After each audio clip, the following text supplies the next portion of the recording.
Welcome to Sterling High School. I'm Jared Claiborne, principal. We're in the TV studio. I'm joined by Mrs. Stacy Masino, our school nurse. And Mrs. Masino, how are you and your family doing? We're doing well, thank you. So far, so good. How about your family? Very good, thank you very much. We're excited about the fall, the approach of Halloween, which we're going to talk about. Yes. And so we're going to start off. We're going to spend a lot of time talking about the screening process, kind of preparing for the flu season. And first, I want to thank you and your team, Mrs. Platt, Mr. Clank, and everybody that's assisting with our secondary screening. We have provided, I believe, a very safe school community. Yes, I agree. Thank you. Yes, and I think that it's going very well. But very well. There are some frustrations with it. For parents and for students. So we just want to dialogue a little bit about that. So I wanted to make reference to our entry video that we did on August 27th. And you can see that on the website, but on August 27th, we did a video where we talked about the entrance procedures, how every student does a thermal scanning temperature. We do a self-screening, all students and staff. One-way hallways, getting in the building. It is really doing and functioning well. I want to thank the students, staff for participating to that. So I just want to point you back to the website. If you go to the website, remember you can find any information under the road back, but also if you scroll down just a little bit, you'll see this is the information on coming back to school, and then this is the self-screening tool. So when you click on that button on the self-screening, this is the same really for both the students and the staff. Right. It's a little bit different. Students put in their ID, staff put in their email, and they can log in. And then I just want to make you aware of the questions that are asked in that space. Again, this is just our self-screening tool. Every district, many businesses are running a similar thing, and it's a way for us to help screen what's going on. Exactly. One question that comes up, are you around anyone that is sick at all? And that seems to come up a lot. And as we approach the flu season, we're going to see this often. Yes. But it's a way for us to screen and find out more information on that. Because students necessarily it's not their responsibility to determine who's sick, what's sick, the level of sickness. So we want them to say, my little sister's sick. And they might just be sick. And that's okay. They have the right to come to school. But is it a COVID sick? That's a different story. But again, that's part of that self-screening process. So again, students, staff are doing a great job of doing this. They do it every day before coming into the building. I also want to point out the NJ Health and the CDC, they kind of put together a document as well for daily screening. Theirs looks a little different. It's based on the same thing, but we kind of reference this, just determine the level of symptoms as we're doing our secondary screening. So, Mrs. Masino, some of the frustrations maybe parents have is, I think the allergy season, right, too, that comes up a lot, right? Yeah, that's getting to be more and more as we get into the fall season. Yeah, I mean, the reality is that people have allergies, we get sick, flu season, but we have to self-screen to determine, what's above and beyond the ordinary that could then be related to COVID. Exactly. Beyond that, though, what's difficult for people to understand is just the comfort. We're trying to create a safe environment, but the comfort of all the people around. True. So, your student might be displaying some allergy-related things, which are perfectly normal and acceptable. Exactly. However, there's a point where it might become uncomfortable for the people around them, right? So we see the student pull off their mask frequently. They're frequently wiping. That could become a concern or a comfort issue. It could be. So when that happens, they go for a secondary screening. A teacher has a right, send that student down. They look like they're not feeling well. So then our staff need to trust that the secondary screening process is working. And then in the secondary screening, we're just going to ask questions of the student, right? Right. We'll assess to see if they have any other symptoms other than a runny nose, if they have a history of allergies, if they have any other symptoms on that checklist in addition to a runny or stuffy nose. Yes, it could just be allergies, but there are a lot of symptoms that are the same for COVID and allergies, and we are not able to diagnose the difference. So we have to err on the side of safety, and it would be best for, at that point, for that student to go home, work remotely, which Yes. I understand that remote instruction is working very well. It is, thank you. It's very, very So- good. Synchronous, they Right. can get right home, log right back into their Correct. classes. They won't be in absence, and then if their symptoms improve, they're feeling better, they're welcome to come back their next school day.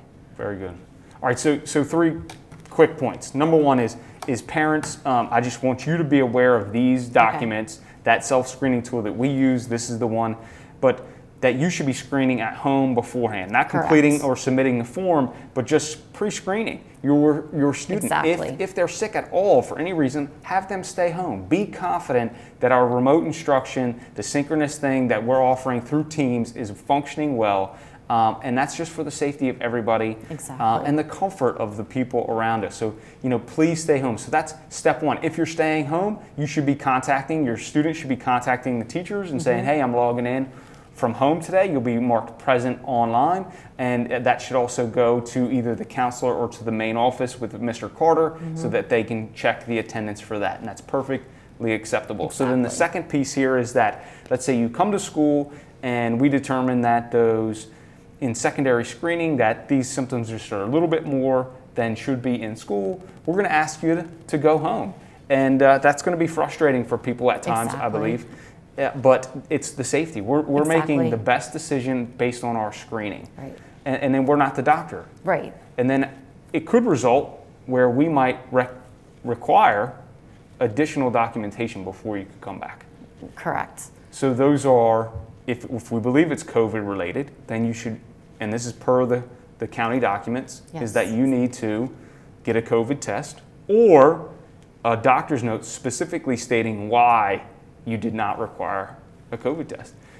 So those things are perfectly within our right. We are not the doctors charged with the full assessment. We are just screening to help protect the safety. Exactly. And if a student is exhibiting just a few signs of things that could be strictly allergies, but maybe a couple of the symptoms could also be possibly COVID related, and you can get a doctor's note and stating they have seasonal allergies, they do not feel that they need to be tested for COVID, they're safe to return, then that's fine, even if the student is still exhibiting those same symptoms.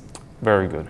Now, another question that's coming up is if my wife is sick at home and she's just normal sick, it's not COVID related, does that exclude me from coming to school? Well, if I have no symptoms, then I am perfectly within my right to come to school, and that's the same for you and your students. You might have a sibling that's home that's not well, not COVID related. If your other student is perfectly healthy, they should come to school.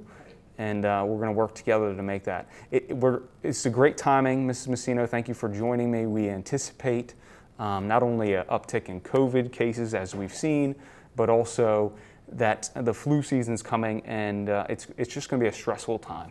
Right. And we have to err on the side of caution for the safety of everybody, for the comfort of everyone. And again, as you stated, the academics is functioning well through Teams, and that's a shout out to both the teachers and the students for doing it. Our attendance online and overall is fantastic right now. Thank you for that, and please continue to do that. Halloween's coming up. They released a document. Again, the health department released a document. We'll send that home to you. So, just some reminders on what to do and how to safely navigate Halloween. And so we'll send that out for you and your families. And of course, the main things that we should always be doing to protect ourselves in this time is what? What do we got to do? Wear a mask. Wear a mask, social distancing. Yep. Stay home if you're sick, wash your hands frequently. Good. Exactly. It's a new norm in life, and we hopefully have all implemented it. But please be safe. If you haven't heard from the governor and watched from the other states, there is an uptick largely due to people having home gatherings inside. So as the weather gets cooler, you got to stay outside or you got to refrain from those things. And it impacts us. And we have had local schools that have had impacts. those impacts were traced to gatherings hosted by parents in homes. So it takes, the whole village. It does. To get this done. So we're looking forward to that. All right, one more announcement for the day before we go. The big thing, if you did not see, is that the meals, free meals offered to all school-aged children has been extended throughout the school year. So that's all the way through June. This is a huge opportunity. Go to our website. You can order online. You can sign up bi-weekly, or you can sign up for the whole year. But please note that any child, regardless of anything in a school, is able to get free lunch. It's a great opportunity, and I'll tell you what, it helps support the business of those that are providing, and it employs additional staff preparing those meals. So it's something that I greatly encourage everyone to participate in. So with that, we're looking forward to a healthy, safe fall and Halloween season. Absolutely. Thank you again, Mrs. Masino, for helping to keep us safe, screening us, and I hope that you and your families also are well and safe. And so with that, we wish you a great weekend, and as always, go Knights.